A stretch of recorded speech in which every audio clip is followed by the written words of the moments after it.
Two men are standing in the same room, pointing at the same piece of paper. One of them says, "This paper proves I won." The other says, "This paper proves I won." The paper is the same. The signatures are the same. The ink is not even dry. And both men are telling their own populations, their own soldiers, their own history books that they are the victor of the same war. This is not a hypothetical. This is exactly what happened when the United States and Iran signed a 2-week ceasefire that ended 40 days of the most destructive military campaign in the Middle East since the Second World War. Donald Trump went on Truth Social and wrote, "Total and complete victory. 100%. No question about it." And Iran's Supreme National Security Council issued a formal statement declaring a historic victory, saying the United States had been forced to accept Iran's 10-point plan in its entirety. Both statements were published within hours of each other. Both were addressing the same agreement. I am Michael Turner, and the question I am going to answer today is the one that every analyst, every government, every oil trader, and every person who has been watching this war needs to answer before the Islamabad talks begin. Who is actually telling the truth? Because when you read Iran's 10 points, the actual 10 points, not the summary, not the spin, the published list from Iran's Supreme National Security Council, as confirmed by Reuters and the Associated Press. And then you read what the United States has publicly said about its own objectives. The gap between the two narratives is not a matter of interpretation. It is a chasm. And one side is either catastrophically wrong or deliberately misleading its own people about what was just signed. Let me take you through Iran's 10 points one by one, because this is the document that Iran is calling total American surrender, and it deserves to be read carefully, slowly, and completely. Point 1. A complete renunciation of aggression against Iran, meaning the United States commits to never attacking Iran again. Not a pause, not a ceasefire, a permanent commitment to non-aggression. Point 2. Maintaining Iran's full control over the Strait of Hormuz permanently, not just for 2 weeks. Permanently. Iran controls the waterway that carries 20% of the world's oil. Forever. As a matter of agreed international principle. Point 3. Acknowledgement of Iran's right to uranium enrichment. The core issue. The reason this war was started.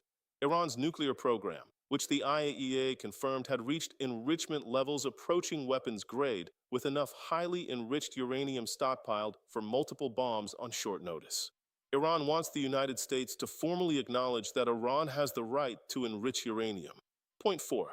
Lifting of all primary sanctions against Iran. Point 5. Lifting of all secondary sanctions, which are the sanctions that punish foreign companies for doing business with Iran. Point 6. Termination of all United Nations Security Council resolutions against Iran. Point 7. Termination of all International Atomic Energy Agency Board of Governors resolutions against Iran. Point 8. Payment of war reparations and compensation for all damages caused by the 40-day campaign. Point 9. Withdrawal of all American combat forces from all military bases across the entire region. Every soldier, every aircraft carrier, every F-15, every Patriot battery, every special operations unit from Bahrain, Qatar, Kuwait, the UAE, Saudi Arabia, Jordan, and Iraq. All of it. Gone. Point 10. A permanent end to all hostilities, including the war in Lebanon. That is what Iran's Supreme National Security Council says the United States agreed to. That is what Iranian state television broadcast to its people. That is why Iranians poured into Inqilab Square waving flags and celebrating what they understood as survival, as the moment the most powerful military on earth accepted their terms. Now read what America said about the same agreement. Trump wrote that the ceasefire is based on conversations with Pakistan's leadership. He said Iran had sent a 10-point proposal, and he called it, and I am quoting directly, a workable basis on which to negotiate.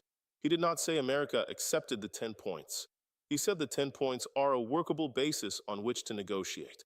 He said the U.S. had already met and exceeded all military objectives.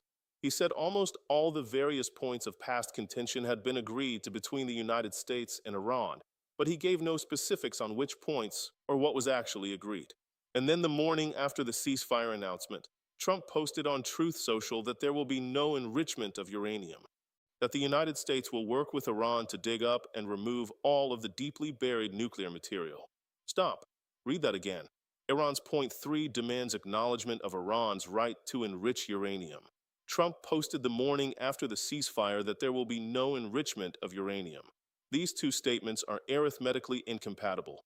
They cannot both be true. Either Iran has the right to enrich uranium under this deal, or it does not. And the person who ran this war from the American side is saying the morning after the deal that it does not. Defense Secretary Hegseth said within hours of the ceasefire that U.S. forces will be hanging around in the region to ensure compliance. Iran's point 9 demands withdrawal of all American combat forces from all regional bases. Hanging around is the opposite of withdrawal. Vice President J.D. Vance, who is leading the American delegation to Islamabad, described the ceasefire as a fragile truce. Those are not the words you use to describe a total and complete victory. A fragile truce is what you call a pause that might not hold. So the question becomes, what actually happened in those negotiations? What is real and what is performance? To answer that, you have to understand who was under more pressure in the final hours before the deadline. And the evidence points in a direction that neither side wants to acknowledge publicly. The United States spent 40 days bombing Iran with a level of military intensity unseen since the 2003 invasion of Iraq. Over 15,000 targets struck, 95% of Iran's operational navy destroyed or interned. Iran's ballistic missile launch rate dropped from 900 strikes on day one of the war to under 15 per day by the final week. Iran's 3 Tehran airports hit in a single night. 85% of Iran's petrochemical export capacity eliminated. Iran's supreme leader assassinated on day 1. His defense minister killed. His IRGC commander killed. 7 senior security officials dead in the opening hours. The new supreme leader Mojtaba Khamenei has not been seen publicly since taking power, with Hegseth stating he is wounded and likely disfigured. After all of that, after 40 days of the most intensive aerial campaign in recent history, the Strait of Hormuz was still closed. The United States never achieved the one objective that mattered most to the global economic order. The waterway that carries 20% of the world's oil remained shut until Iran chose to open it, on Iran's own terms, coordinated through Iran's armed forces, with a fee. That fee is the single most revealing detail of this entire settlement, and almost nobody has reported it clearly enough. Before this war began, ships transited the Strait of Hormuz freely. No fee, no coordination required with Iranian armed forces, no permission needed. International waterway, open to all nations under international law. After 40 days of the most intense American bombing since Iraq in 2003, ships that want to transit the Strait of Hormuz now pay $2 million per transit. That fee is coordinated through Iran's military. It is authorized by Iranian law. It was passed by Iran's parliament during the war. The IRGC Navy has publicly stated that the strait will never return to what it was before the war, especially not for the United States and Israel. CNBC's Carl Quintanilla noted this publicly and directly. $2 million per ship to cross a strait that was free 6 weeks ago. That is not what victory looks like. That is what leverage looks like. Specifically, it looks like Iran's leverage, exercised over international shipping, legitimized inside a deal that Trump called total and complete victory. But now I need to apply the same analytical standard to Iran's claims, because any honest accounting of this war has to include what Iran lost. And what Iran lost is extraordinary. More than 2,000 Iranians killed, with estimates from human rights organizations reaching nearly 3,400, including civilians. 20,000 injured. 80,000 civilian structures damaged or destroyed. 18 hospitals struck. The century-old Pasteur Institute, a medical research center that gave Iranians their vaccines, destroyed. Sharif University of Technology, Iran's equivalent of MIT, bombed. The Golestan Palace, a UNESCO World Heritage Site, damaged by strike debris. 95% of Iran's operational navy eliminated. 3 Tehran airports struck in a single night.